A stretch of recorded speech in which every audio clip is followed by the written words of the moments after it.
You're live. And welcome to the Zodiac Lounge. Once again, here we are. I'm laughing like crazy because I am like, these are my notes, one thing on a piece of paper. So we're just going to have to wing it tonight like we always do. But welcome to your, wait a minute, we're adjusting to get my sign up there. Welcome to your friendly neighborhood basement speakeasy where everybody's welcome as long as you get in, and everybody's going to get in. And we have no rules around here, but we do have one pronoun, and that would be yo. A couple of things to talk about before we begin our amazing interview tonight. I have lit the last of the 13 in bulk candles right before we started the show. And for those of you who may not be familiar, it's a fire festival. I did a workshop on it on February 1st. And tonight's candle is the last one. There are 13 lunar revolutions in the course of one calendar year, and we bless everyone with light, power, happiness, and success. But the 13th candle, which is the night before Valentine's Day, represents the quickening or the enlivening of the heart. So now that we have all of our hearts beating, we're going. Andrew's saying, "I wish somebody would get in." Okay, sorry about that. Reading chat, I should not do that. And I see Scott Wass is there. Yay, yay, yay. So the point is that the quickening of the heart. Bulk represents the quickening of the life force in those frozen seeds from winter. They're just thawing out. They haven't broken through. And we are making so much headway with Esoteric New York. We've got some really great things going on now that we have a little bit of a track record. And Valentine's Day tomorrow. Don't forget your sweetie. This is my first Valentine's Day in 30 years without a Valentine. And I'm like really stoked about that because I got loose. And but if anybody does want to come and visit me, I will be spending the day tomorrow at Astro West Mineral Gallery. I'll be getting there around noon, staying till around 4 or 5. They're having an open house, and they have rosé and prosecco because it is Valentine's Day, and you need a good buzz on, and an amazing mineral collection. And I'd be happy to meet any of you who want to come by. I'd love to show you the place. Some exciting things going on now. Our guest tonight is an amazing woman. I have never met anybody who was more fearless and who had more challenges and just met them all without a drop of sweat. And her particular challenge, I'm just going to give you some broad strokes, as I would love for you to hear her tell the story. It is about breaking out of the constructed matrix that we are all forced to live within without knowing it. It's all about self-empowerment. It's all about setting yourself free and having the confidence to have your own opinions, your own thoughts without any fear, and to live your life, your true essence, bringing your true essence forward and presenting that to the world at large. So without any further ado, I would love for you to meet my delightful guest, Darshana Patel. How Wow. Thank you for such an amazing intro, Anthony. And happy Valentine's Day, everyone. Like, I appreciate you spending time with us on a sweet weekend. So it's a pleasure being here. And really, thanks for that amazing intro. And we're just making it a little sweeter. So, So let's get right down to it because you have so much to talk about. I'm afraid we're going to have to call you back for one or two more installments of this interview because your story is so complex and so exciting. You have a website called Turn Your Eye On. So can you talk a little, how did you come up with that? What does it mean? So Turn Your Eye On, my quest in life, because early on when I was born, I just could see the vibrational field. Like I understood and related to reality as information, just particles of light or absence of light. So Turn Your Eye On is a culmination of really my life's journey. My friend, a couple of friends have helped me understand it's like my magnum opus. So if we imagine an ion, imagination, that everything is just vibration, what is vibration at the end of the day but information? It's an impulse. So it truly is a matrix. It's a holographic field. And so as Einstein said, if we want to transcend our current problems, we need a new perspective, a new lens, a new level of consciousness. So it was my life's vision and mission to understand that if everything's vibration, how can we change reality? So it was my early quest, and then the disillusionment in that quest to come back to that idea of how could we collectively create a new reality. But the deeper question that emerged in my own journey was, what holds current reality in place? So it's my invitation that if we turn our eye on, I-O-N, every I-O-N word in the English language is telling us what we're doing with the tension of information in this vibrational field, which is then creating the projection of our individual and collective illusion. So it opens up a new depth perception for problem solving, innovation, solution finding, expressing, and it all comes back to the inner and the outer as one and the same when we recognize that everything truly is one vibration. So if we turn our eye on, all we have to do is chill out a little in flow state, and the system knows how to reorganize itself through intuition. So it's a whole lens, language, and logic of vibrational intelligence that I've created through my own journey. So I'm hearing that as an encouragement to think out of the box and to revise or to create revision or revision ion. So I always have believed, because I remember the Seth material. I don't know if you remember those books. I haven't read it. I'm aware of them, but I haven't read it. I read the first two, and then I stopped because I got the message. And the message was, to me, that as you see your world, so shall it become. And it really supports the more cliche statement of reality is perception.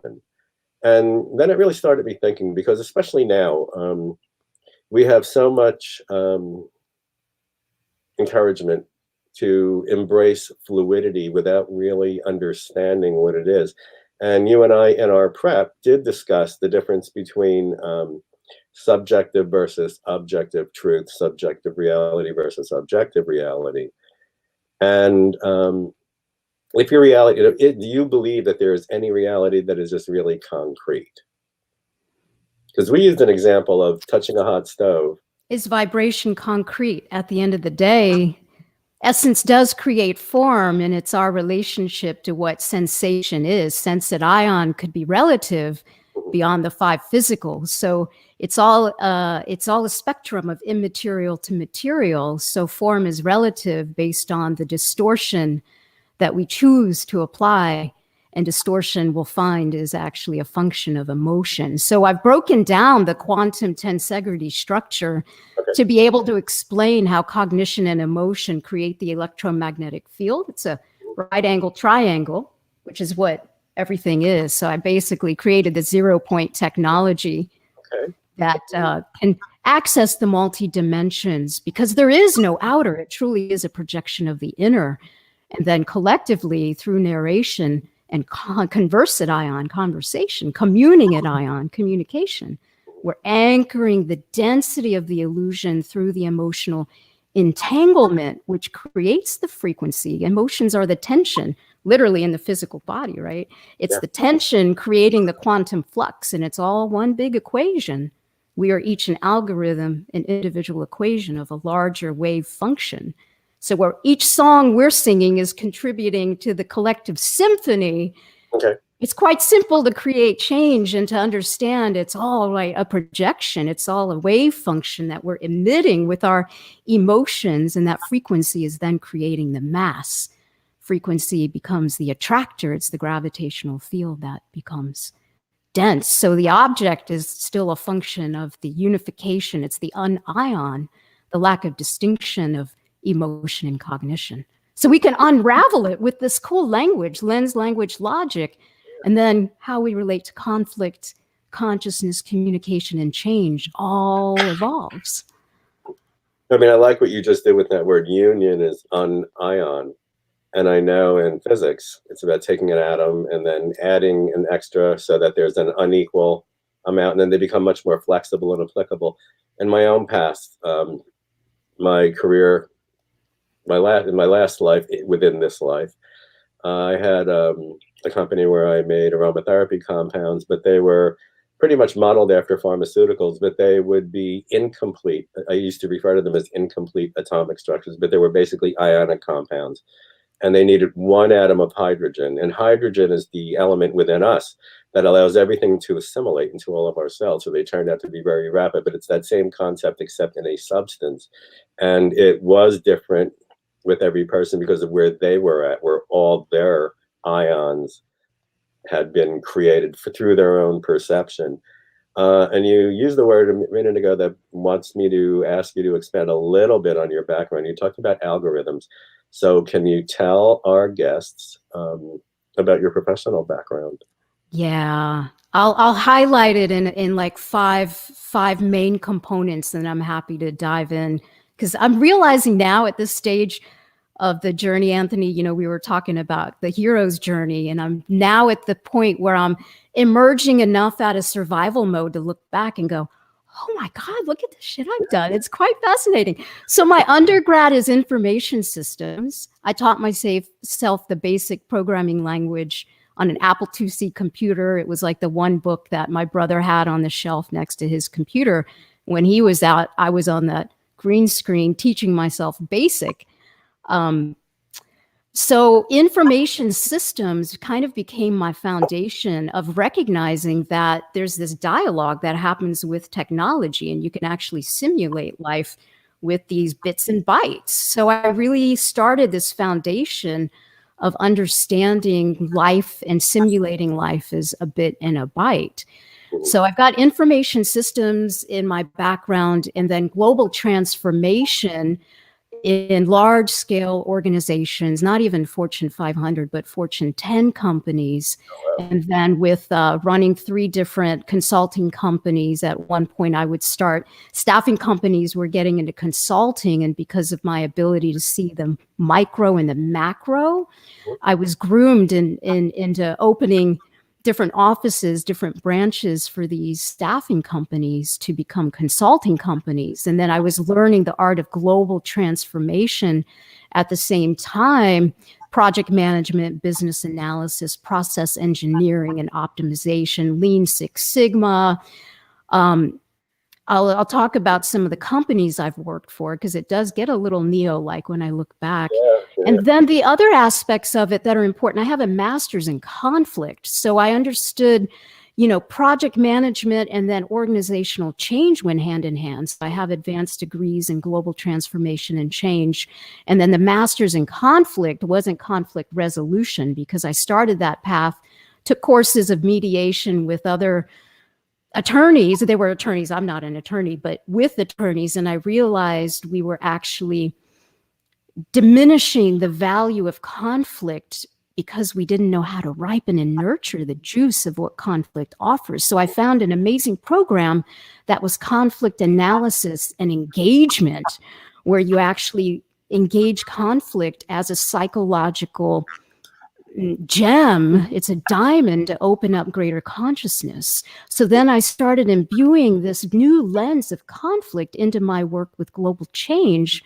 And then underneath it all, as someone who is attuned to the field very early, it's this vibrational alchemy. And so understanding life through these major lenses, but then recognizing that we have the power of these big organizations that through understanding banking and healthcare and defense and Media.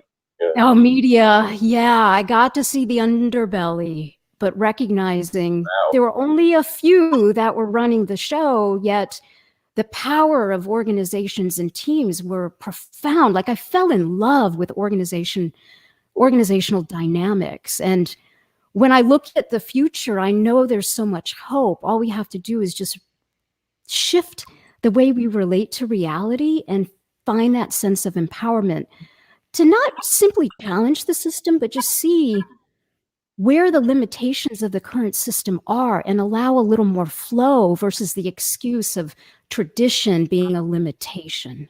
So those 5 main components really anchored my understanding of life. And then the personal side just kind of tie it all together. Now, you had mentioned something that brought me to start. Now, were there other companies that had their own teams? Because, I mean, I'm receiving this, I'm perceiving this, and actually interpreting it because you're so like way beyond me with this. I mean, I'm looking at it from, I call conflict alchemical tension, and it can be completely crippling, but it's like two opposite sides of a magnet that you can't bring together. But if you direct that tension at something that needs to be destroyed to get out of your way, that's actually blocking you, you can use that tension rather than just stay going in that loop, that loop, that loop. So I like the idea about putting that out there, working with algorithms, particularly in communication. And you're talking about very powerful companies that are disseminating information. Um, and it sounded like you were inferring that they were also working to evoke a conditioned response from the people that were receiving that information, or am I misunderstanding? I would say the inherent nature of the system is a reflection of our own level of consciousness. So let's say in my first job out of college was with a major bank. I worked for two of the major banks. And the first thing I worked on was the global capital markets, some of the trading floor software. And then some of the other software I worked on was the first multidimensional view of the global credit exposure risk management system for one of the biggest banks. So it was taking all the flat files, putting them into the multidimensional view with the top-down reporting. And so what I realized is reality truly is a simulation. Okay. And it's the level of programming of those algorithms. Algorithm is just a system. Reality is just a system. Input, process, output, which is another input for another process. So when I started seeing that we were simulating reality based on the programmer's level of consciousness or the direction of the executives on how to simulate reality, the business rules were written in where you could see the house was stacked in its favor. So, early on, I started getting these inklings of how things worked, but it was later on that I realized, wow, the implications on the minds of people, because even I was ensnared with the carrot. The carrot and the fear really drives it. It gets instilled. Yeah.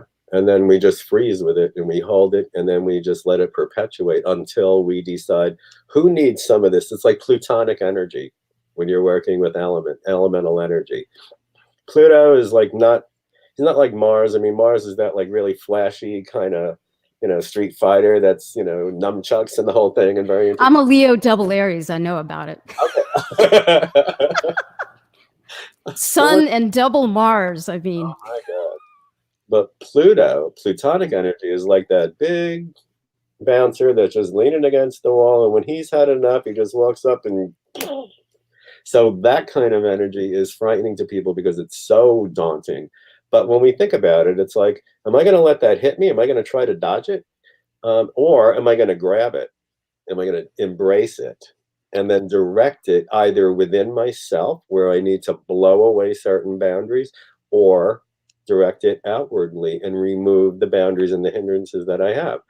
But I'm fascinated by what you were talking about, the banking and media and everything. Now, you said the executives, and that's what I'm concerned about, or curious about is a better word than concerned, because at this point in my life, I'm not really concerned about anything. I've got about 10 minutes left. But are there people at the top that are sort of working with dueling ideologies, trying to put it through the teams that you created and influence people to sort of go to their side? Because I'm looking at a very divisive society today. And I know that a lot of it comes from media and a lot of it comes from business. And it's all about them.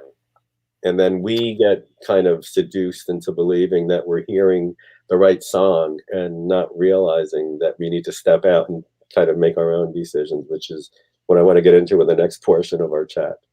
But am I understanding it correctly?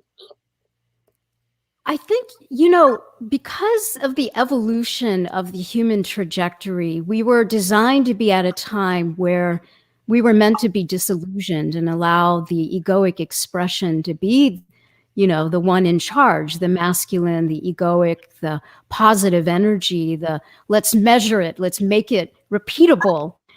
It did its job, and now we're recognizing there needs to be an evolution of the system because we've hit a point of saturation. So the divine feminine has to emerge again and challenge. Exactly. So I think it's what we're experiencing is a divinely intelligent story, and we're at the arc of the story now where we all get to be empowered in ourselves to recognize the system is simply a projection of our own shadow. It's a collective shadow. So to me, I had to get to the point where I had to see them, the leaders. I was like, they're just ensnared in the same greed as I was ensnared in. And then I was like, oh, cool. And then doing energy work and falling in love with every client and recognizing we're only doing what we know to do.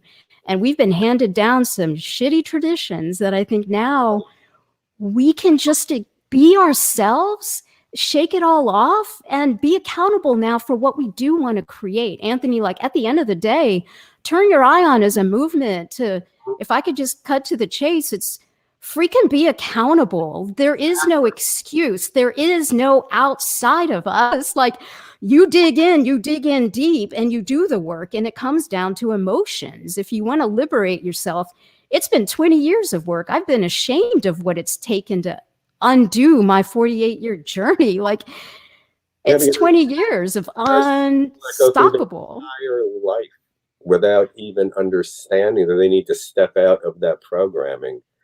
And you have a pretty interesting story. I mean, you don't play. It isn't just like little limitations. Can you share your personal story that brought you to your turning point where you said, I'm just going to own my shit, and now this is on my terms? Yeah, I've been coming to really see my journey, and I have yet to really dig into some things, some notes and files. So one of the biggest things that I think highlights my story is that at 19, I was in college and I got entered into an arranged Hindu marriage. So at 19, I was engaged and I was married 3 weeks out of college. So it's kind of like getting your wings clipped. Yeah, you got loose there. But no, I don't know an awful lot about your ethnic traditions. I mean, can you explain a little bit about what a woman, what are the expectations in the Hindu culture? What are the gender assigned things? I mean, arranged marriage to me sounds, I mean, I would sneak out in the middle of the night to escape it, but apparently there was enough reverence for your background for you to go along with it, like we all did before we awakened. But is it a very flexible culture, or is it really, really rigid with with little or no choices for individuals? I think it's open to interpretation, right? My family was definitely traditional. And I think, it's interesting because my parents moved to the US. I was just 11 months old. We moved from India, and I have a brother who's 5 years older. And so they left India with very traditional, it was early 70s thinking, and it kind of impressed upon these conventional, traditional values. And then growing up here in the States, as a child, my parents didn't even speak English at first. So it was just a lot of cognitive dissonance, and seeing all these different perspectives and having to negotiate perspectives as a child teaches you a lot about conflict, consciousness, change, and even survival in interesting ways. So having the Indian heritage, I think, was such a blessing, because I think from the spiritual roots, it gave me the important notion that there is this idea of Paramatma, which is the oversoul, right? So these very foundational anchorings, these underpinnings of my perspective were really impressed upon from my family's upbringing. And with that also came the limitations of the cultural indoctrinate ion. It literally is programming the cognition structures and the subconscious evaluation narratives that then we're projecting, right? It's casting the illusion. So the idea of arranged marriage, I didn't realize how far this went back until a few years ago. The story gets interesting because it was a middle school classmate that Facebook friended me. And then immediately, her name's Tina. Tina wrote me a message and it said, "Hi, Darshana. I don't know if you remember me from middle school PE, but in connecting with you, I see that you've had quite a life journey." Because at this point, I had left the marriage. That was 2002. I was divorced. And so this is a few years ago. How long were you married? I was married for 7 years, and with the engagement, it was 9 total. And my daughter's now 21, so that's another part of the story. So Tina she reminded me that in middle school PE, I was telling everyone that I was going to have an arranged marriage and explaining to them this idea that my parents would arrange who I was going to marry. It was going to be like a blind date, and you really have just a couple of hours to decide. And so I knew then and was openly sharing. Do you have a choice in an arranged marriage? The concept is the men definitely have more choice and latitude. And if the man says yes, it'd be foolish for a woman to say no. And again, every family's different. And I didn't know any better at this point. I had lost my self-worth, my self-confidence. That kind of got beat out of me in college. There were just, it was an interesting time because as a child, I was just rambunctious. I loved leading. I was a DJ. It was my first job, I manifested that. So it's like this whole polarity that I had to swim in and dance in. And so the Indian culture, it was really enlightening, but at the same time limiting. It's a tension that grounding at all though? I mean, before you discovered yourself, was it something that grounded you, just made you feel more safe or connected, staying within those confines? I would say by the age of 8, I was meditating. So I would say it had me so connected and open to this divine intelligence. Prayer, anytime we left and came into the house, and every morning and evening, my mom had instilled, we had a little temple that she had set up, and there was always a connection with the divine. And I think that and music were my saving graces through life. Okay. So that's the language that's like the universal communicator is sound, music. So for my own curiosity, when you say that you had your family shrine, in some cultures, I know that in ancient Roman culture and even in Italy today, you would have there were the main gods, of course, of the entire culture, but then every house would have their household shrine, and they would pick a deity, but then they would also bring in ancestor worship. Is it like that in Indian culture? Like, do you get so your family? There's different lineage, Brahma, Krishna, Vishnu, right? So we're considered Vaishnavas. So Vishnu is the sustainer. So the lineage that I come from, where everything is a triad, right? So we're the sustainer lineage, and that is the Krishna consciousness, basically the Christ consciousness, the heart-centeredness. Very, very cool. So getting back to your journey, you were married, you had an arranged marriage, you went on your was it a 3-hour date, you said? It was like half a day. We had about 2 hours alone together. It was interesting because he flew up to Cincinnati with his aunt and uncle. We had a couple of hours. I took him to my college campus, and then you kind of just decide. And I didn't know any better, and it was like, okay, like he's cute. Yeah. He's an engineer. Like, okay, he's smart. He's intelligent. He's articulate. He's nice to look at. Sure, why not? And how old were you? I was 19 at the time. Yeah. Wow. I think of my choices at 19. I'm so glad I never married any of them. I mean, I didn't get serious with anybody until I was 38. That was good for you. Well, I mean, I've been around the block a bunch of times. I'm not saying that I was like hermetically sealed. No, I got around, but again, understanding that there was such a thing as the self that we have to honor, and we have to sometimes, like a bolt in a china shop, just burst through traditional boundaries in order to be able to fully live and give.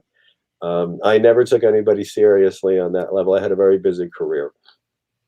But when I was in my mid to late 30s, I wasn't looking for it. It just sort of happened. And it took us like 2 years to admit it, because we were just going to be side pieces till the end of time. And it's like, all right, we got to stop this farce. We know what's going on here.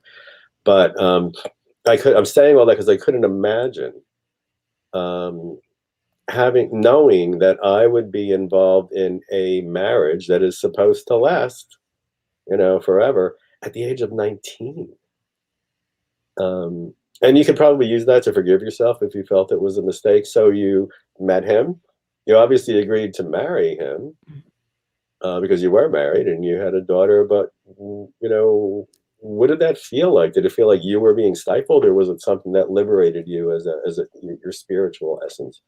No, it was very stifling. It was years of losing myself, actually falling into the disillusionment.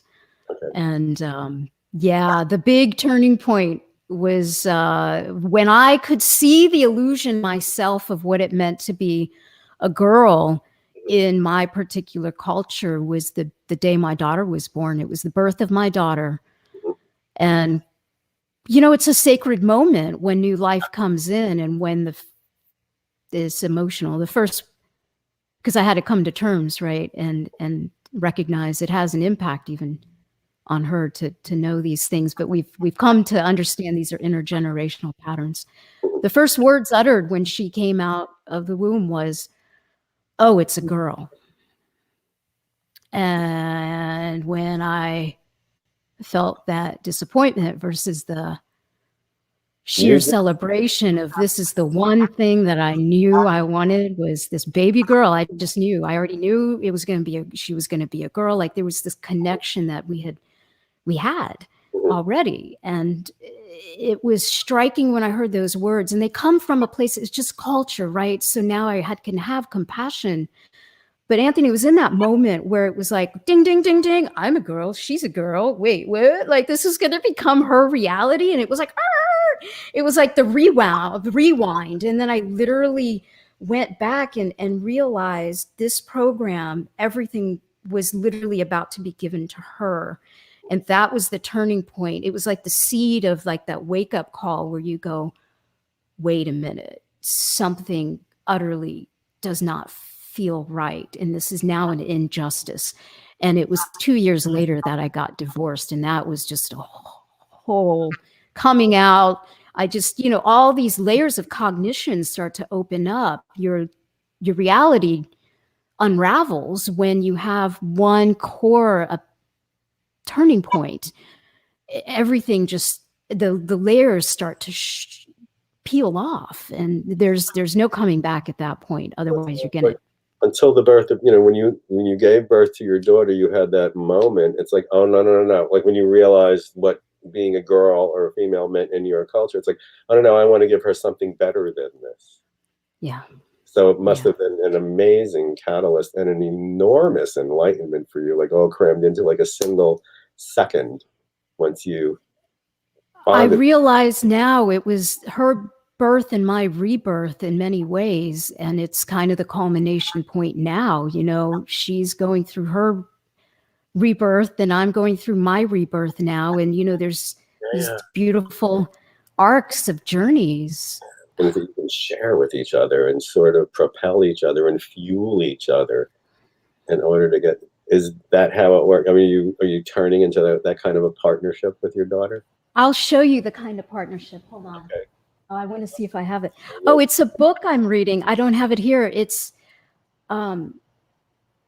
it's from a wonderful author who just, yeah, here it is. It's the well-behaved Indian woman. And so my daughter read it and is like, Mom, you have to read this. I think you're totally going to. And it's an intergenerational story as well. So we've been talking about collaborating, recognizing the depths of our now intergenerational story, and the depths of the trauma healing go deep into the DNA and the Mhm. physical expression, the emotional expression. Like, it's trauma. It's impressed trauma. And I have such a, Anthony, there's like this compassion that opens up when you recognize everyone, all of us, we're doing the best we can with what's been impressed literally in our DNA. And now we're liberating ourselves to go, we can be accountable for the cleanup. We got to get out of survival mode to create the new conditions. When you talk about subject object, Mhm. we're the conditions creating the object. We're subject, what we are subject to is the constructed reality. We are constructing the reality with our thought form projection. And So deconstructing the reality that was thrust on us. It's a lot like when I was studying psychology, and I was really beginning to understand child psychology and what they go through and how traumatic just being a child, even in what seems like the best of homes, can be, because everything is a trauma. You're very vulnerable. But in an abusive home, and you can make that akin to growing up in a strong traditional household, which is very limiting and very stifling. The majority of children growing up in abusive homes identify with their abuser and then become one. And very few of them stay under the radar and say, I got to get out of here. I'm going to bust out of Dodge as soon as I can. And it sounds like your moment of time to hit the road was when you gave birth to a daughter and you saw the fate that would have been in store for her had you stayed in that rigid, alchemically tense cultural environment, and it gave you strengths that you didn't realize you had, which I think is like a beautiful, beautiful part of your story.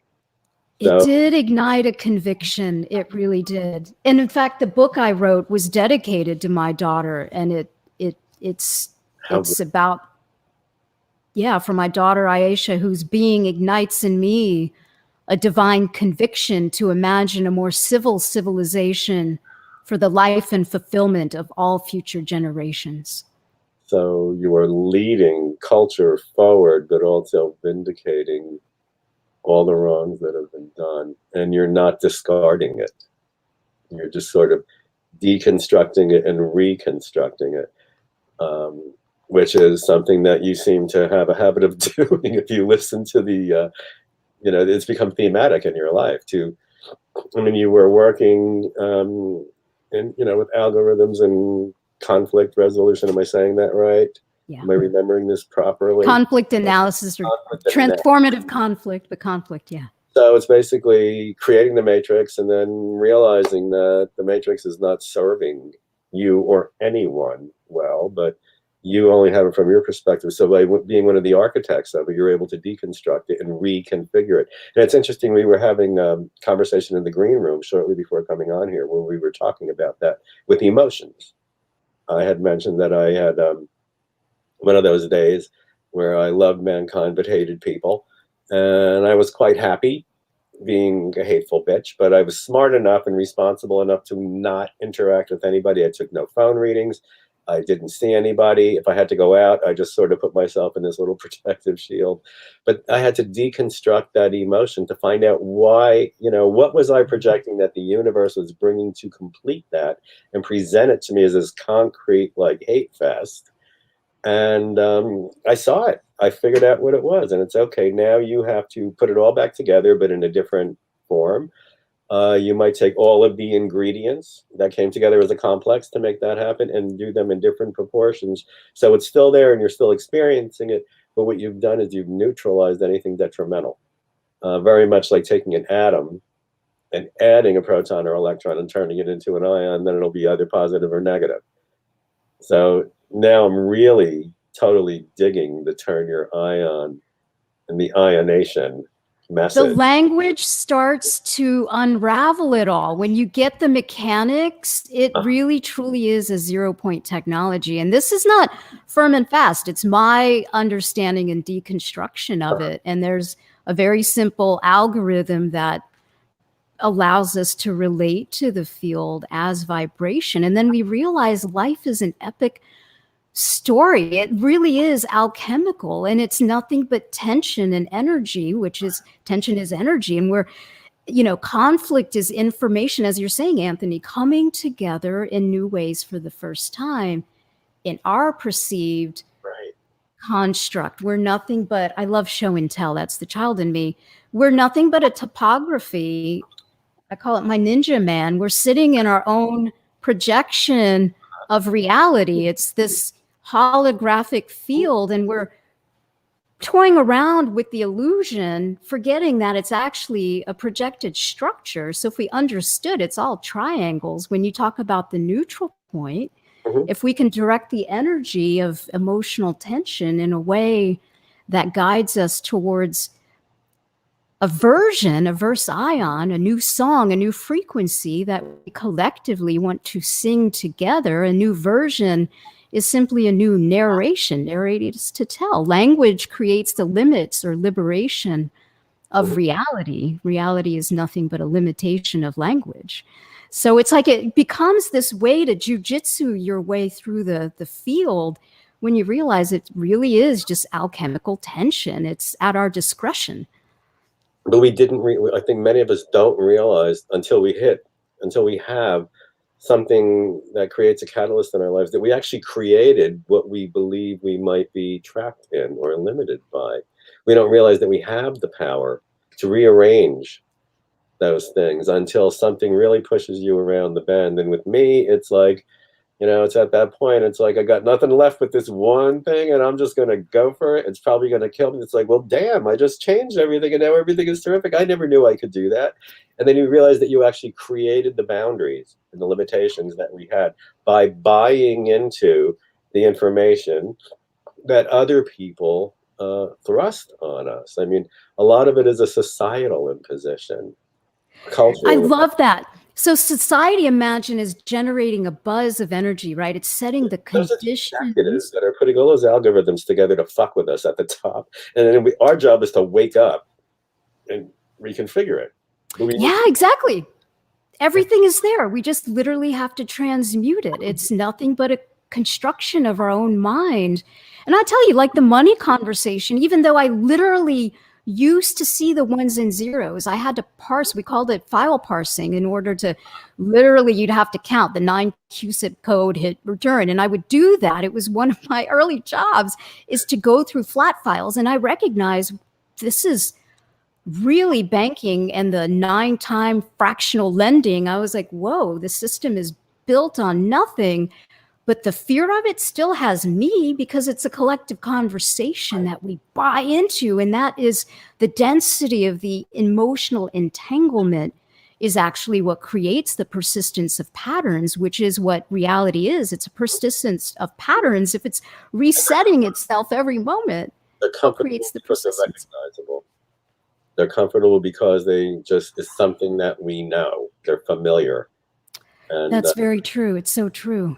And then that I think prevents people from reaching that turning point where they say, oh, hell no, I'm going to change this up a little bit. And it takes a tremendous amount of courage. I don't know about you, because I want to hear about your experience, but in mine, I was all wound up. I was ready to go, and I just blew that up. And I thought, dude, you just shot a mouse with an elephant gun. But it's just that I didn't know that I even could do it. And I just exerted so much power that it went haywire. And then I thought, well, that's cute. Now look what you did. And then it just started reemerging around me as I acknowledged and owned my ability to do this. Does anyone have any questions for Darshana at this point? Because there's so much going on and I feel like I'm hogging her from the entire audience. So if you do, please put it in the queue on the bottom of your screen where it says ask a question, or put it in chat. I'll take a look there. But so your catalyst was actually the birth of your daughter, and then everything you did up until that point kind of, it sounded like, you might have been keeping your career, your job description, your work separate from your life. And it's like, well, now they all come together, like Fatima, the weaver. And everything you ever did is now ready to be used all at the same time to bring you past that roadblock wherever you were going with it. And that is extraordinary. I appreciate you summarizing it that way. It makes it all worthwhile, right? I think we hit that point on the journey where I thought I was done, and then I realized, oh no, I'm just starting over again. Yeah. It is a culmination point, and I realized it was the personal journey that opened my heart up again. And it's the heart interconnection, Anthony, as you're talking. It's the resonance of the heart that allows us to get out of the mind, and it's the mind that creates the conditions of the patterns of persistence. It's the electrical impression in the field. And so what I realized is, like, if I just go back, it really is like being the DJ. It's about creating synergistic flow state for oneself and the collective. From there, the system knows how to resolve its own tension. It's on a quest. It's on a question to resolve its own tension. It's the one self, right? They know on Whiteboard Wednesday, I have this, it's the tensegrity, it's the infinity, it's tension in contrast with itself. And it has to realize there's the neutral point, there's the landscape upon which the dance is happening. So the subject object has to entail the resolution of that inherent tension. And so, like, my personal journey became it really is about emotions. And until I resolve the emotions, you can't feel the echo of the system. You're not fully dancing in your unique vibrational expression, which is a frequency. It's an impulse that we feel with the heart. And that's the intuition that I realize. It's that burning yearning of the soul, that the gut, the heart, the mind, the voice, it falls in alignment, and you just know you have to move forward, even though it makes no sense, because it's breaking through logic, right? That's what's creating the persistence of the patterns. Because often when we feel stuck, when we feel confined, when we accept our lot that we didn't design, we have to anesthetize ourselves, because it's just too much, too overwhelming to even conceive that we're going to be stuck in these places. That's what depression is, depressed ion, right? And I have to realize that was definitely a part of my journey, was that oppression turns into depression. Absolutely. And then we can stay in that state of anesthesia. I usually tell people, you need to worship Venus. What? Well, Venus is about aesthetics. You're dealing with an anesthetic. So what you've been employing in your life is anesthesia.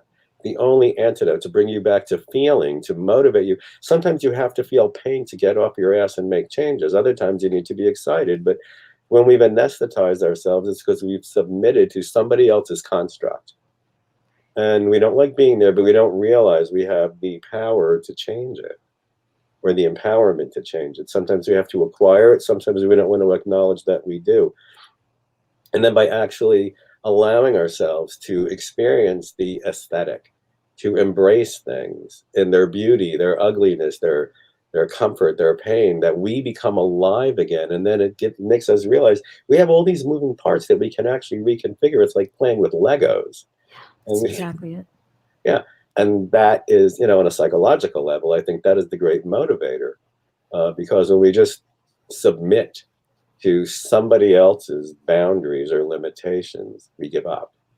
And then we become these automatons. And then people like you show up in our lives, and that you have a whole program that you work with people, which I think is amazing. And it's the exuberance of your own liberation that you're sharing with everybody, because you did liberate yourself from a culture. So I realized truth is self-evident too. So my relationship to the work, I had to realize artistry is the way to go, because truth really is self-evident. It's experiential, right? And when I realized it's not about the information, it's about the transformation, which can only be experiential, right?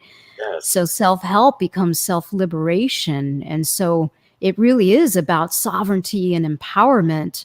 And it's a new equation, it's a new expression that the system, it's not fear of missing out. There's no fear. It's about, I seek to unleash everyone's divine potential. Because when I see it in them, I was like, oh, there's the magic. And I have to remember the magic is in me too. Because now when there's two, you can't deny it. It becomes undeniable. able. And when we just remember the magic and mystery of all of it, and it also supports playtime. It also supports your own. You see that in other people, and it sort of validates and kind of expands your own. And then what's so beautiful about you is that you are now cultivating that within people. You're encouraging them. You're giving them tools. You're teaching them shortcuts through back alleys. And it must be the same feeling that you felt when you saw your daughter for the first time. You said, oh, hell no, you're going to have such a great life. I can't let this happen to you. And that might have been what you were saying. You might have been healing yourself. You might have had to externalize your own life force into your daughter because you were so confined. Am I understanding that correctly? That sounds really, I've never really thought of it that way. It feels, yeah. I love that perspective. It actually feels completing to me. Yeah. So your daughter was you as an infant, and like this time because she is you, she has your DNA. She is you, and you are kind of redoing your life. You're giving her the opportunity you didn't have, but at the same time, by healing her of the potential wounds that you had to sustain, you're actually healing yourself by allowing it to reflect within. And now you brought it on the world stage. I mean, girl, you've gone crazy. You are everywhere. You're all over media. You're all over YouTube. And I want to talk about what you are doing with this. So now you've taken off with it. And what have you created? What is this whole new matrix that you've constructed for all of us to be able to have a hand in? I appreciate that, Anthony. It's an evolution. So, the movement to turn your ion, I've realized with creative expression, you have to play with the system, right? Society, civilization is just a system. So introducing the notion, an idea, the not ion, you let it ripple through the system and you see what kind of cognitive dissonance begins to emerge, what kind of emotions unravel. But the idea is, if we could each just step back and relate to life from this idea that it's just information which has no inherent meaning. It's the meaning we apply. So what I do is it's evolving because I'm realizing when it's artistry, what is the best way to get an idea in the system? I realize it's music and it's comedy. Mm-hmm. So what I would love to do is actually take this body of knowledge, and as I'm sharing it, I would actually love to infuse it in music to make it more accessible and more appetizing and make it more relatable and, just kind of let it soothe and sink into the mind, because it truly is vibrational. It's alchemical. It's an algorithm that it actually loosens cognition. It's not something you have to listen to. It's something that the body remembers. It reawakens an intelligence. So in sessions with me, a lot of people will feel that transcendent flow state, because my role is to be as clear of a channel as an algorithm to process the flow of energy as distortion free as possible. And when one holds that resonance, we amplify it. As you're saying, we get to amplify the co-creative resonance in that space. I have a couple of questions in here. And you also have Andrew in chat wants one. Lindsay, who said she doesn't want to come on screen tonight. She said, I imagine you had to move through fear to start over. I'd love to hear more about how you got out of your mind, out of your head to do that. How did you create that flow state for yourself from that place? Oh, I love that question. Because fear, I had to recognize the voice in the head was the biggest distinction. There was a set of courses I took over a number of years that helped me distinguish the voice in the head. There's a great book, Michael Singer, Untethered Soul, is one that I recommend to clients. It was the moment that when I distinguished the voice in the head, I could then recognize more of my fear patterns as they emerged in the moment. Because when I realized all I have is this present moment, I had to anchor myself to feel what was coming up. Anthony, as you were talking about, when you feel the emotion, you get to then unravel the thinking that's creating that tension of emotion, which is an echo of the system. It's emitting the ion. It's the echo of the system, informing us of the misalignment or the invitation of greater resonance of cognition. So the fear, every moment, every step of my journey, whether it was leaving corporate America, leaving the job, starting an energy practice, being a single mom, head of household, leaving different relationships, the fear became something that I just had to recognize was always going to be there. And it was my primal brain keeping me safe. And I would have to follow the burning yearning of the soul every time to know that my intuition, that impulse, was guiding me towards something. And I'll say something that always has helped me with my fear is actually psychic readings and getting intuitive readings, because it became a check of my own intuition, and it became a blueprint, a roadmap. In my tradition, one of the things they do what's that? In psychic readings or getting psychic readings? Or Actually receiving readings has been a really wonderful way to validate my own intuition, but also give me components and perspectives that perhaps I couldn't see. So, and I knew my life destiny early on. I was blessed because part of my culture is we do something called the Janmakshar.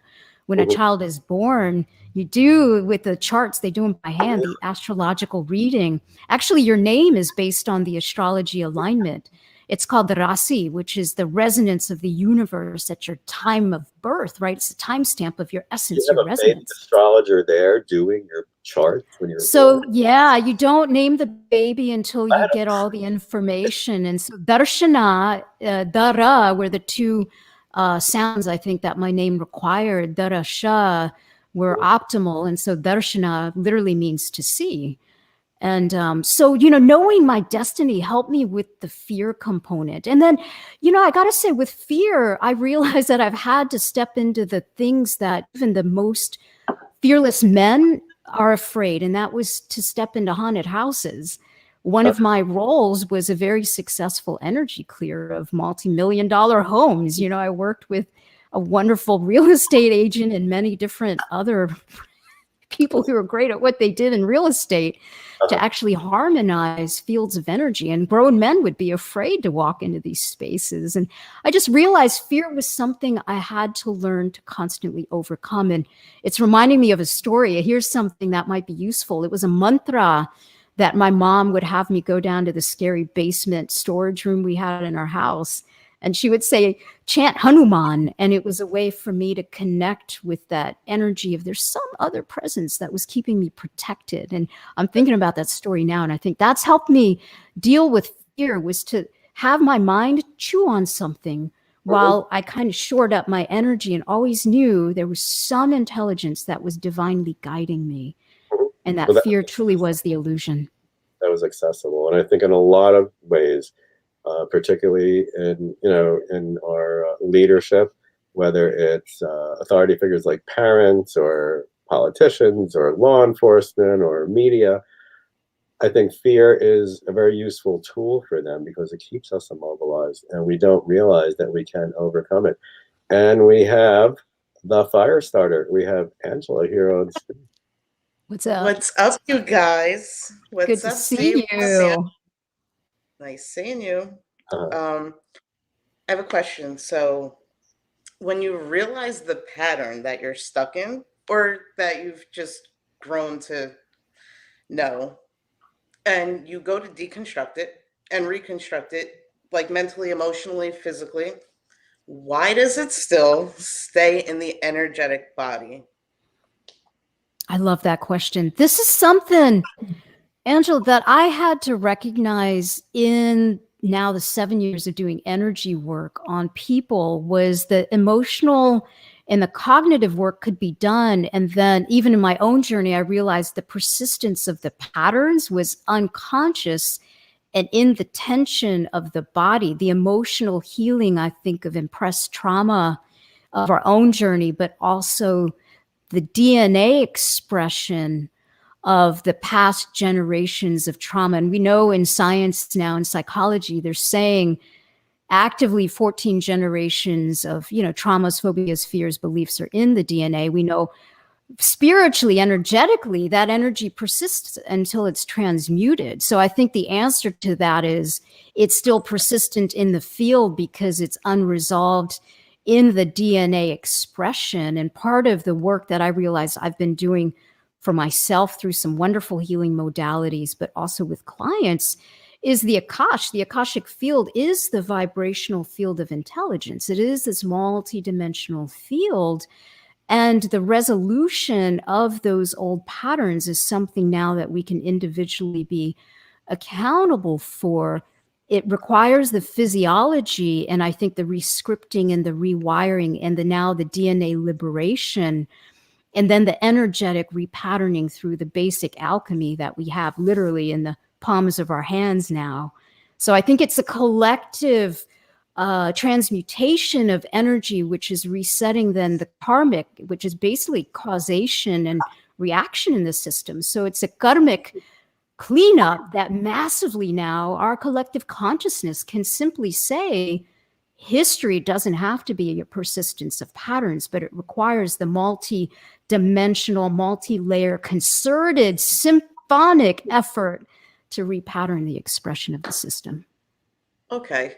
So let's say I didn't know somebody like you. Okay. And it's sitting in your, it's still sitting in the energetic body. How do we transmute it? There are some simple ways. Yeah. She is probably one of the greatest energy healers and transmuters that you can ever go to. I've done her in person and remotely, and it's just as strong. I appreciate that, Angela. You know, I really love this question because one of the things I realize is I want to empower people to know how to transmute that energy and not have to rely on an outside force or source, because I'm just holding the conditions for the body to reawaken its own divine intelligence. So, I mean, there are so many different modalities, simple ones I can think off the top of my head. When you're tapped in and you're like, dude, there's an energy block, or you're like, my chakra feels distorted, or I just feel like something's off, tapping, emotional freedom technique, that works. I was shocked. You know, I had to believe it for myself. We will find that the myofascial tissue is holding the emotional. It is the framework, and we'll find that it'll be triangles. So myofascial release, somatic body work. Something big for me was hypnosis. Another thing was brain spotting with binaural beats. You know, then you've got straight up energy work, all these different modalities. Then you've got your own. Just remember, you are a divine instrument, dude. I mean, music, EDM, jump it, shake it out. Like, your body is supposed to move. So to me, it's an accountability to disrupt how we are currently patterned. And it can be a slight little alteration, might have a little more water today than you did yesterday.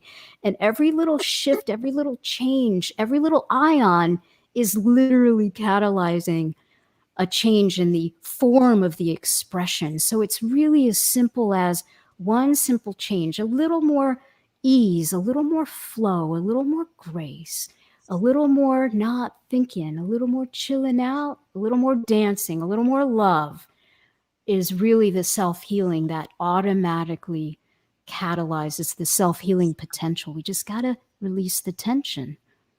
That's what I would say, Angela. Is like, we just got to learn to chill the F out. And that's something I've had to learn for myself. Okay. Does that cut to it? Yeah. I play music, you know? Mm-hmm. Go play that drum. Universal inspiration. But I was listening to the two of you, and I was kind of getting my own take on this, and it occurred to me, and I never even thought of it this consciously.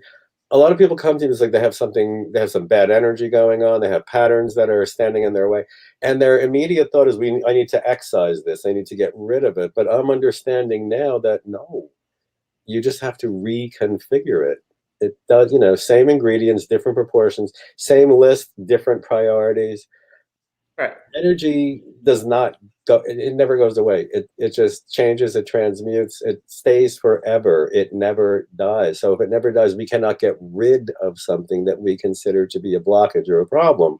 What we have to do is acknowledge the fact that we have the empowerment to make these changes, to deconstruct and reconstruct those same elements in a pattern that's much more harmonious than the one we're experiencing. And we have to do it internally as well as to the way we receive it, not only the way we construct it, but we may have to make some changes in our own perception to be able to understand it in a way that isn't so threatening. Am I getting some? I mean, it feels like I'm totally understanding what you're saying, but saying it in very different words. And I just Got want to it. make sure that I'm grasping this. Absolutely. And the reframe is what it's all about. It's not necessary to rid yourself of anything. You can use every single thing that you're dealing with, even if you consider it to be a detriment, by reconstructing it, reconfiguring it, or reimagining yourself. The potential energy is in the pain. It's the emotional strength that allows, as you're saying, the transmutation of energy. That persistence of emotional entanglement is the motion of the wheel of creation.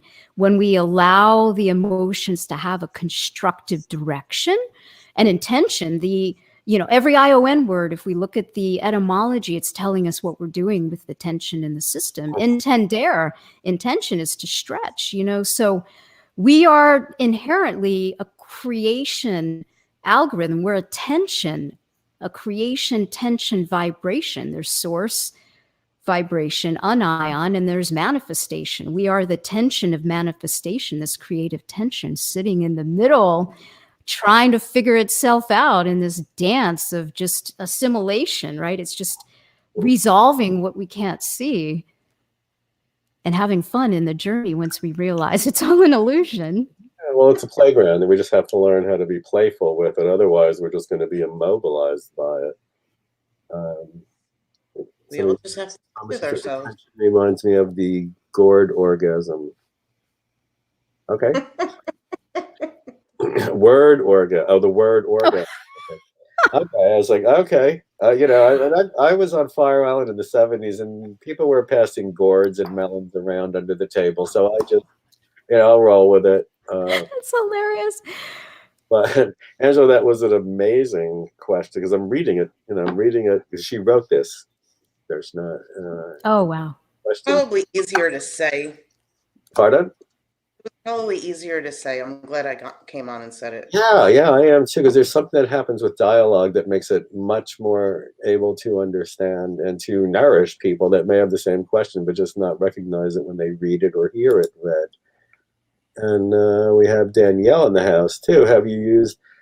She made the same mistake. It's not ionization. Have you used ionization in your daily? How have you used ionization in your daily life now? Good question. How do you implement it in simple ways? How can we start to get used to it? Yeah, I really love that question because, after you create something, I think there's this interesting phase that happens where you want to reject it. Mm-hmm. So, ionization has been a way for me, as now I'm really embodying it. It's a way for me to access multidimensional potential in any given moment, because what it opens is, I call it center of gravity. And then from there, it's like a north, south, east, west. It's this diamond-shaped apparatus. And in the middle, we have this center of gravity. It's that 0-point oscillation that balances the interior and the exterior expression. So the way I use ionization day to day, it becomes a moment-to-moment practice of meditation, because meditate, the etymology is actually to measure. To me, that's like taking inventory. It's the self-reflective capacity, which then opens our multidimensional perspective. So like Wednesdays, I have these whiteboard Wednesday sessions where I'm just sharing the information. And I speak in the flow, because the idea is that ionization, ion at ion, allows the one self, ion is a one, right? At ion, the one self sees itself as an interconnected system. So in flow state, we allow the emergence of reality to happen. So the creation of ionization, when I connect with it, it reminds me, girl, are you in flow state? And if you're not, you need to lighten up. You need to get into center of gravity, sit in your body, and then I'll know when something comes up, a limiting thought, I know how to unravel it. When I want to intend new creations, I have a greater capacity to hold creative tension. And the creation itself was an 8-year now birth process. And just learning how to create something new teaches you how to be aware of your own creative process. So essentially what it allows you to do is ride that flow state. It's like a needle on the record, but it's multidimensional. And it gives you the ability to be sovereign and empowered so you can see the conditioning around you and ride right above that perspective to then generate your own equations in the system. So that's how I've learned to relate with it. It's a way to be sovereign, empowered, and grounded in the moment and enjoy the beauty of that emergent flow state. Because that's where the breadcrumbs, the synchronicities, where the system really starts to talk to you. And everything really is this beautiful synergistic echo of your own creation. So that's what ionization is. Really, as I step into the power of it, it truly is multidimensional liberation. It's interesting because I'm reviewing the broad strokes of this evening, and it's a whole new respect for tension. Because when most people feel tension, they want to get rid of it. They want to neutralize it, or they want to anesthetize themselves against it. And it's actually, as you said, it's alchemy. Exactly. That's energy. It's moving energy. It's very concentrated. It's very powerful, and it's there. And we misunderstand it. Maybe we've been trained to not understand how to utilize it. That might be a secret that a lot of our authority figures want to use to keep us obedient. I think on that point, it's the survival mindset. If we are not, to me, the secret to all of this is, and it's something that I'm now learning, is relaxation. Relax at Ion is the resolution, the resolution of the tension, the creative tension, the beautiful stress we hold as instruments of the divine. We are singing the song. We are the instrument of the divine. So if we are inspired, when we are relaxed, we are the breath of the emergent resolution of the tension. We just really, really have to learn to relax. And I think, and relaxing from a state of healthy balance, right? It doesn't mean, as you're saying, I can never say that word. We can't numb it out. We have to feel it to heal it, transmute it, transform it, is what I've said. To understand that it can be directed instead of just being contained within and going around in a ball and causing turmoil within ourselves. We have this in us, whether we like it or not. We have this tension. And now, what do we do with it? We can just let it fester and consume us and immobilize us, or what needs that energy? It's powerful. What needs to be changed? How do we transform? How do we revise or revision our next chapter? We get to write the next one instead of just sitting here, and we're using that tension, that alchemical tension, as a tool and as a fuel to actually do that. We just have to trust in ourselves. And we had an earlier conversation about getting ready to jump off the cliff, and oh my God, am I gonna drop, or am I gonna fly? And we talked about, it was about that commitment. It was about taking that alchemical tension and using it to support us, just owning it, knowing that we can, owning it. And that could be one of the most empowering things that could happen. I'm sorry, I'm just reading the chat. I thought there was a question, but we're just talking about good orgasms.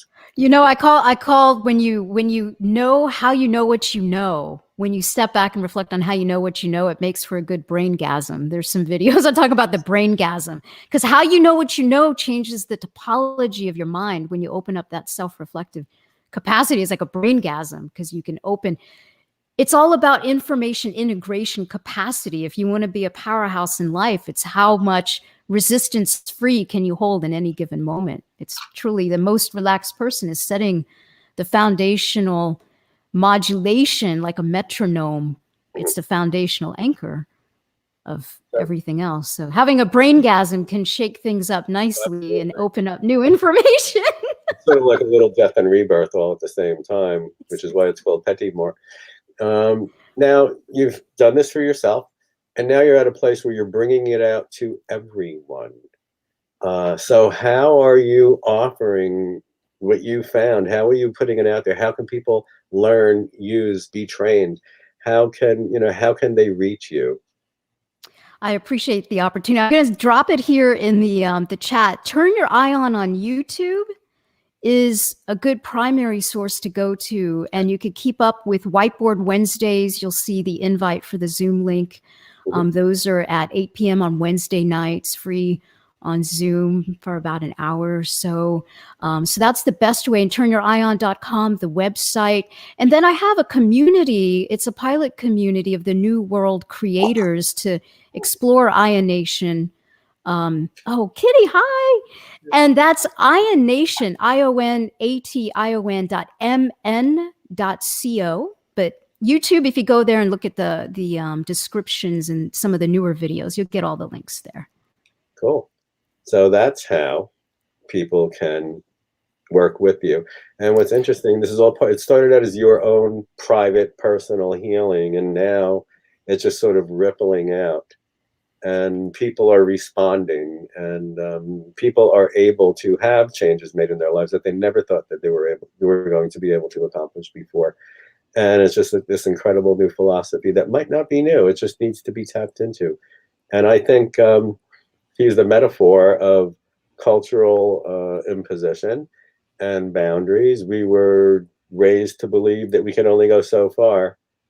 And then we find out that we can actually knock that wall down and turn that rectangle into a triangle and actually get some movement out of it and some change out of it. Andrew wants to know if you would be willing to teach a class on it. I would be open to exploring that. Yeah. It's interesting because Ionation is a conversation. So as I've thought about creating structure around it, I recognize opening the dialogue. I would love to, absolutely. I'd love to be invited in spaces to have the conversation. Yeah, I would love to entertain that. That would be terrific. And what I'll do is, if it's okay with you, I can put you in touch with Scott, and you may be able to do something here. But I love the idea that you have your little community online that is growing and growing and growing, and people can join, and we have your links. Scott thinks it's a great idea. We even got an exclamation point, which is hard for a guy. I learned that. Guys, we don't do the exclamation points. I've had women text me, you didn't send me any exclamation points, so here comes like 1,000 of them. But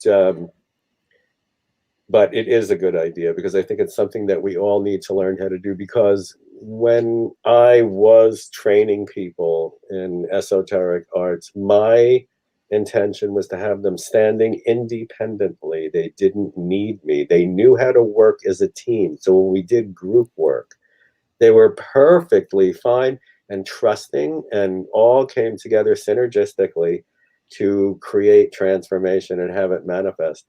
But individually, their essence was not changed. I have a few students on here. Ange is one of them.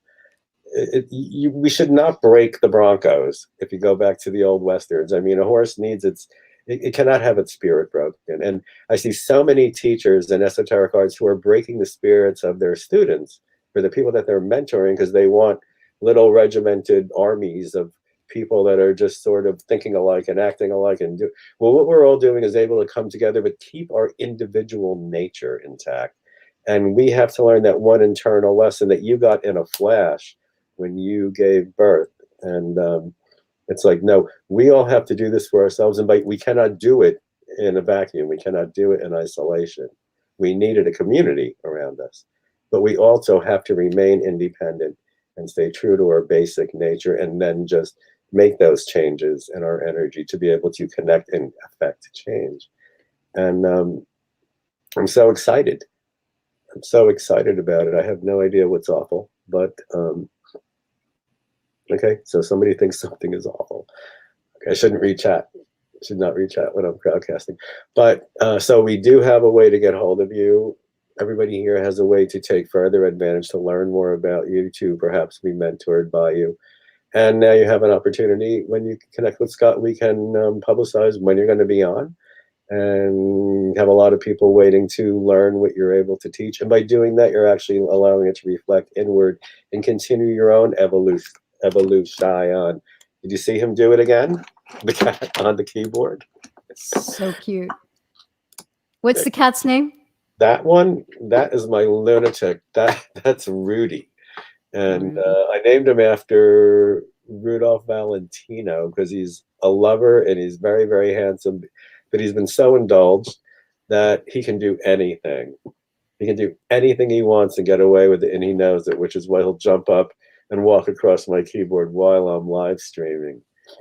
And my other cat is Sam, but lately he's been so spontaneous, let's say is a nice word, that he now thinks if I say, "What the fuck, bitch?" he comes running in. So that's what his name is now. Kind of backfired there, didn't it? No, I kind of like it. I kind of like it. You know, That's awesome. everybody, we all need to evolve. Angela wanted to know if it was Ivan. No, Ivan is hanging out on the bed, just being his fabulous orange self. I adore Ivan. Ivan is my partner's cat that I adopted after my partner passed. So now, you know, there's another, it's like all guys, all crazy. Now they bonded. They kind of hunt in a pack now. So I have, you know, walking in a room that I think is empty in 3 directions, cats coming out and jumping. It's okay, fine, guys. Oh my Very gosh. good. But I never wanted to have 3 cats, but I love them all, so nobody's going anywhere. So on that note, we're coming pretty close to our end. Do you have any parting messages, any inspiration that you want to leave before you go? And I hate to see you go. I want you to come back. Oh, I can't wait to come back. Number one, there's always something that's going to come through. If it's okay, I'd love to tap in. I want to wish everyone happy Valentine's weekend. So there's a big energy coming through. I would love to invite just a collective breath. I think we're at this beautiful time of recreation. And it really is an invitation to remember that we are all one source vibration, and we're all singing an individual song which ripples into the collective symphony. And so when we kind of soften and we reconnect with that unique vibrational signature, the sign nature that is uniquely our own expression, our own algorithm, our own frequency, expressing itself as this divine form, I think the invitation is take a breath and relax and remember that life really is a beautiful journey and a story of integration, of the reunification of the one self back to itself. It really is a holographic projection. And it's a beautiful story when you recognize it doesn't have to feel so hard. It doesn't have to feel like there's so much suffering. When we recognize and we share our stories, trust me, we're all vulnerable. We're all afraid. But there's a new common foundation we can build together and create a self-actualizing civilization. That's my vision and my dream is, what if we could just nurture a little more actualization in ourselves and one another? That's all it takes. My dad taught me a smile changes the life of another human. You don't know what that smile would do in a day. And he taught me behind the back of the convenience store counter, that was the one thing he departed that left a meaningful impact. So that would be my invitation is, even under the mask, it's through the eyes. The mimetic phenomenon is an energetic one. If we simply flow with a little more grace, a little more love, a little more compass ion, which is the entanglement of the heart. Dude, it's a new reality if we really come from that. If we practice what we preach and recognize the unified field is one song we're collectively singing, we can project a new reality overnight. So I love you all. Thanks for the opportunity to create a new conversation from an elevated perspective. And taking your last thought about this wonderful symphony, the symphonic sound that we're all making, all we have to do is trust ourselves, hear our own instrument, and just play it. And then you don't even realize it, but you're actually perfect within this huge orchestra. And then the one big sound that we will eventually get to hear when we can rise above and hear all of our instruments playing in concert, they're all perfectly in tune, making the most amazing song. But first we have to realize that we have the empowerment to create a beautiful sound. And that sound then creates the symphony. So we are connected even when we do feel alone. And you have certainly brought us all together tonight, Darshana, and I want to thank you so much for that. And I can't wait to find out when you're going to be hosting your little live stream here. And I will be joining all of your media. Andrew wanted to know if you had a Facebook page. It's Unscripted Way on Facebook. Okay, Unscripted Way. Okay. Yeah, Unscripted, W-A-Y, Unscripted Way. Cool. So thank you. You've certainly made my night. And there's a lot of food for me to think about, a lot to digest later, because every conversation with you has been provocative for me. Whether That's mutual. Thank you. whether I'm reading for you or we're just having a conversation, I just leave with so much more that I want to know. And that is a gift, my dear. That is a gift that you're giving to people. You're encouraging them to learn more, to open their mind, to understand themselves at a deeper level, and understand the connectivity that we all have, whether we're aware of it or not. So with that, Thanks for all your light and wisdom, Anthony. Adore you and can't wait to see you again. So now we have some announcements as soon as I can find them. I want to thank you all for coming, and I want to invite you back next week to see me at the Zodiac Lounge here at 7 p.m. on Saturday. But on Wednesday this week, between 7 and 8 p.m., we have Alan Steinfeld, whose show is called Making Contact. It's about UFO contact, and it's a pretty amazing thing. On Wednesday, 8:30 to 10 o'clock, we have the Magdalena Chronicles with Mariana Hernandez, our own amazing channeler. And on Thursday, we have the Witching Hour with Lady Rhea, and she will be doing a Santa Muerte ceremony. So that should be a lot of fun. So please do visit our website, esoteric.nyc. Go to the events page. You will see a calendar on the bottom, and click on it, sign up, save your place, do it. But thank you so much for coming. I thank you all, and I will see you next week.